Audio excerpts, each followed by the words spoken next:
This is an introduction by Rodney Hilton to the Brenner Debate.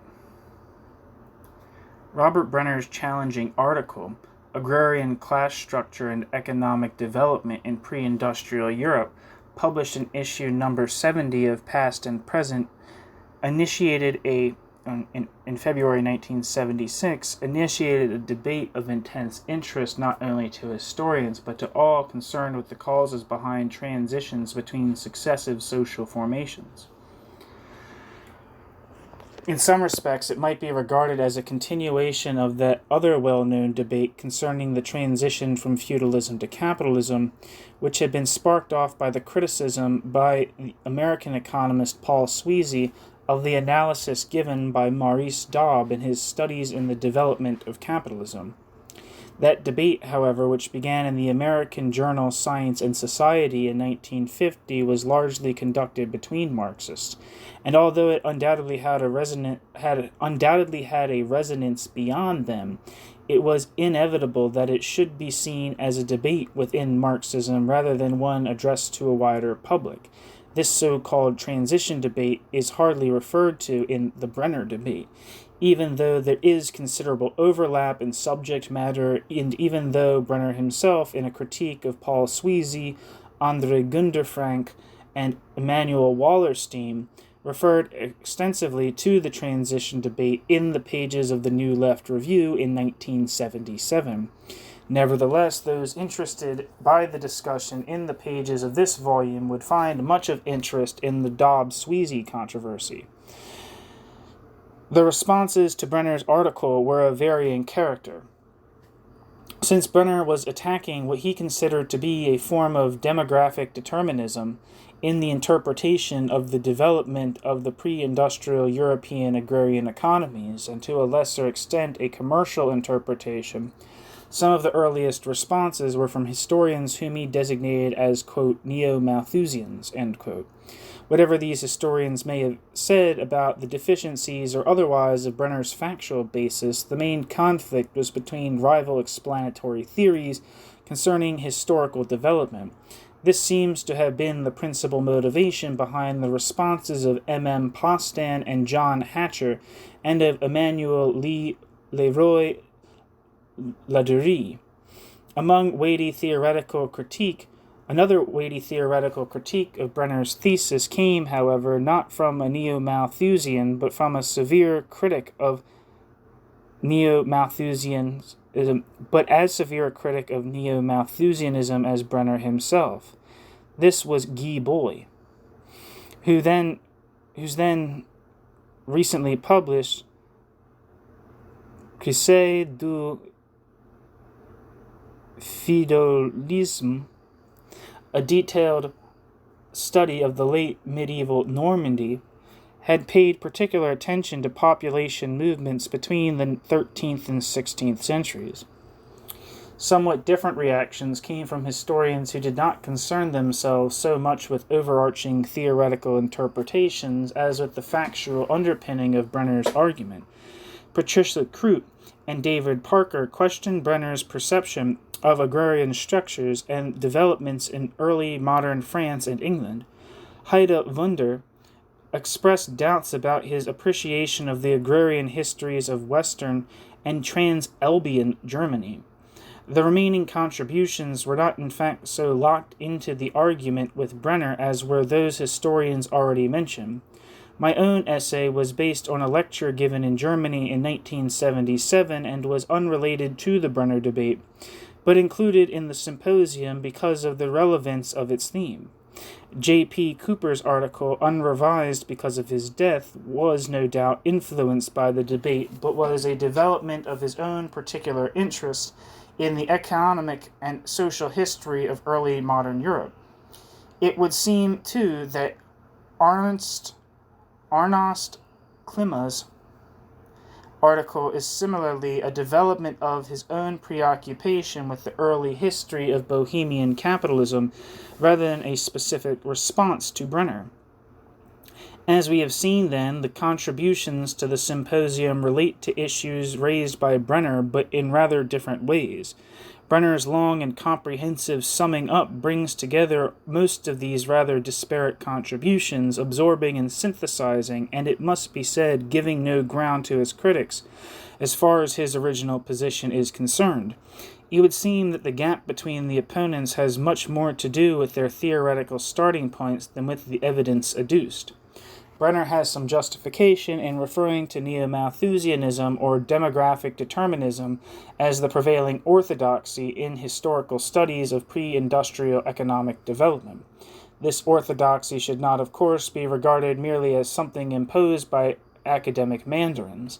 It is linked with the development of historical demography since the 1950s as an indispensable contribution to historical studies, though not, as some seem to think, as a separate discipline in itself.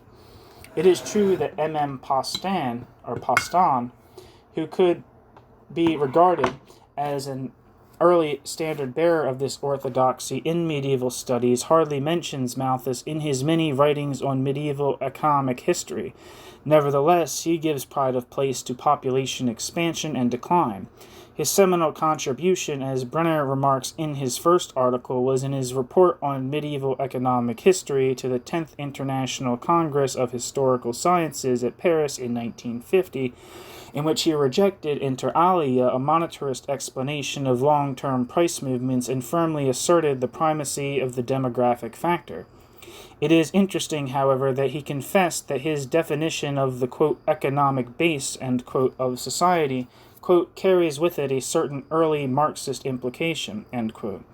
Nevertheless, the theme of, quote, population and land settlement, end quote, without concern for the, quote, working of legal and social institutions, end quote, or, quote, relations of class to class, end quote, recurs in his subsequent work, whether as a background to writings on trade or more specifically in relation to demographic problems, as in his well-known article, Some Economic Evidence of Declining Population in the Later Middle Ages. Emmanuel Ladurie, on the other hand, was, early on in his career, firmly attached to the Malthusian model of population expansion beyond the means of subsistence with inevitable regression, as famine, plague, and war brought population back to its, quote, proper, end quote, relationship with resources. He built this model into his major and formidable work, Les Paysans de Languedoc, whose second section was subtitled Renaissance Malthusienne, the whole work ending with an evocation of Malthus. This work did not ignore the social and political dimensions of peasant existence. In fact, its third section was subtitled Prise de conscience et lutte sociale. My French ain't great. I hope there's not a lot of it here. However, actually my French is non-existent. I don't know why I said not great. Like, there's something to... It's non-existent. It can't be great or bad if it's not there.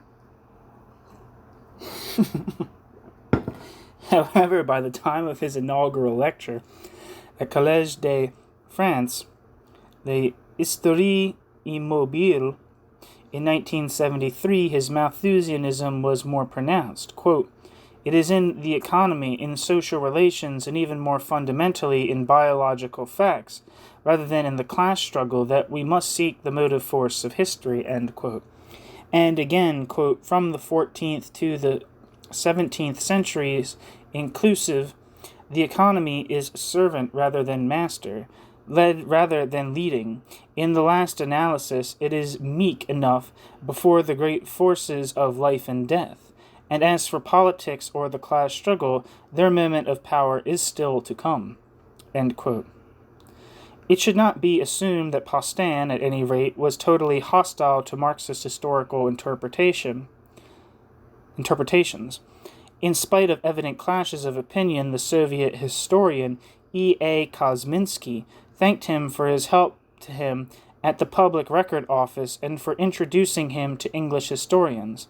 Postan welcomed Kosminski when he visited England in the 1950s, a by no means propitious period for such contacts. Postan used to refer to Marx as that, quote, universal genius, end quote, and in 1977 reviewed in a very friendly fashion for the New Left Review the work of Polish Marxist historian Witold Kula. It is not suggested that Brenner has, as a Marxist, for polemical reasons, exaggerated the distance between the neo-Malthusian or neo-Ricardian and his own position, but then the reader of this debate needs to understand that there are different ways of understanding the Marxist position. As will be clear from the ensuing articles, what most clearly differentiates Postan and those of his school from Brenner is the exclusion of the, quote, relations of class and class, end quote, from the subject matter of economic history. For Brenner and for many Marxist historians, the issue of class exploitation and class struggle is fundamental for understanding essential aspects of the medieval economy. In medieval society, as in all pre-capitalist economies, agricultural predominated over industrial production. The peasants, who were overwhelmingly the principal producers, certainly put some of their product onto the market in order to acquire cash to buy industrial goods and products like salt, and especially to be able to pay rent and tax. Most of their production was for self-subsistence and economic reproduction. The luxury goods of international trade, the cathedrals, castles, and other massive building enterprises, arms and armor for war and plunder, and all cultural artifacts depended primarily on upper-class demand. Variations in the demand for non-agricultural products by the peasant majority of the population only minimally affected the upper reaches of the economy. It was variations in the incomes of the landed ruling class and its states which were crucial. But what determined these fluctuations? Since the principal component of these incomes was rent, one must inquire what determined the level of rent. It is here that the Marxist contribution becomes relevant. Medieval peasants were not free agents in a market for land which they could take up or leave as they wished. Most of them lived in traditional communities which probably predated feudal lordship. A high proportion were legally servile, or, if free in status, were nonetheless dependent on the power of the landlord. For Marxist historians, whatever may have been the influence of the land-labor ratio or the technological level of agrarian production, the power of the landlord was a crucial element in determining the level of rent. The relationship between landlord and tenant was, quote, political, end quote, rather than, quote, economic, end quote, hence the use of the term, quote, non-economic compulsion, end quote. Contrasted by Marx with the free bargaining between capitalist and wage worker in a capitalist economy. Non-economic compulsion was not, however, uniformly successful. The extraction of rent, whether as labor service, in kind or in cash, would be seen by the peasant producer as an open appropriation of his product. Oh, Jesus Christ. Appropriation. Is this spelled right? No, it's spelled right. I'm just an idiot. The exaction of rent, whether as labor service, in kind or in cash, would be seen by the peasant producer as an open appropriation of his product. It was resisted more or less strongly and in many different ways, ranging from labor service inadequately performed to open rebellion. This was the conflict of classes central to Marxist theory. Central, but not exclusively so. The contribution of Bois to this debate reminds us that there are important divergences between historians working in the Marxist tradition. To understand these divergences, it is necessary to be aware of the principal tenets of historical materialism. This is by no means a fixed canon. There is debate within Marxism as well as between Marxists and non-Marxists. Nevertheless, the concept of the, quote, mode of production, end quote, is accepted by all Marxist historians as an essential tool in undertaking historical investigation. Since Marxism is a materialism, a mode of production is understood as being based first on what Marx called the, quote, forces of production, end quote, that is, natural resources, technology, and labor power, the relations between humanity and nature in the struggle to exist and to reproduce. The second element in the definition is the, quote, relations of production, end quote. This brief term essentially describes the relationships between the owners of the means of production and those who, through their labor, provide not only their subsistence but the income of the owners. The relations of production naturally vary considerably according to the level of development of the forces of production. In what Marxists call the feudal mode of production, this is essentially the relationship between peasants and landlords, or perhaps one should say that it begins with that relationship. For historical development produces other classes and other relationships, in particular with the development of markets and urbanization. Quote, modes of production, end quote, are simply the bare bones of a Marxist analysis of the historical process. The mode of production is simply the infrastructure of a society, whose laws, quote, modes of production, end quote, are simply the bare bones of a Marxist analysis of the historical process. The mode of production is simply the infrastructure of a society whose laws, religions, state forms, and culture are superstructural features closely related to or developed from the economic structure. Nothing is simple. A given social formation, though primarily shaped by a dominant mode of production, can contain elements of other modes and their superstructural forms. One need only consider survivals of feudalism in capitalist societies from the 18th century to the present day. Nor is there necessarily agreement among Marxists as to what is infrastructure and what belongs to superstructure. Is law always superstructural? Some would argue that in feudal society the laws of serfdom entered so deeply into the process of, quote, surplus extraction, end quote, that they should be regarded as part of the relations of production rather than as part of the legal, political, and ideological superstructure. It could be argued, perhaps even more strongly, that the law of slavery, in making men and women simply instruments of production, was unquestionably an element in the economic infrastructure. This sketchy presentation of some of the problems of Marxist historiography is meant to provide background and an important element to the Brenner debate. What caused movement in history? For Brenner, the class struggle was primacy.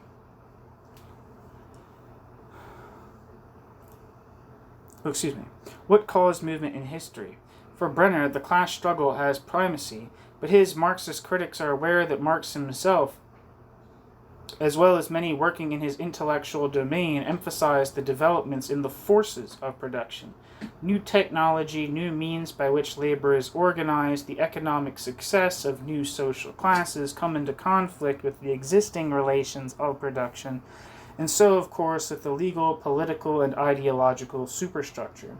So to which element in the mode of production do we ascribe primacy in causing movement from one social formation to another social formation? It is possible, somewhat crudely, to give primacy to technological development. Quote, the hand mill gives you society with the feudal lord, the steam mill society with the industrial capitalist, end quote, to quote an early formulation of Marx.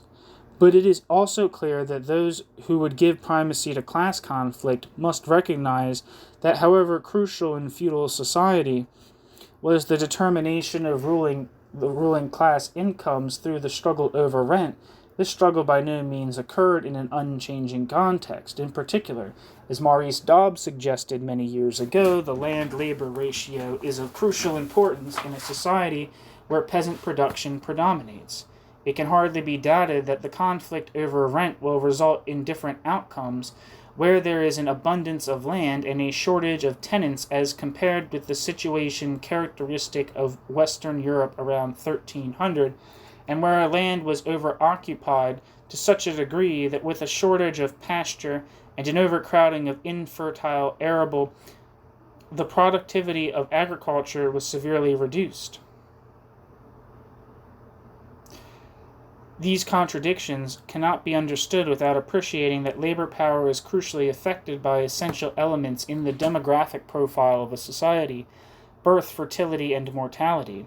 This above all in a society where the basic units of production, the peasant holdings and the artisan workshops, had a labor force based on the family.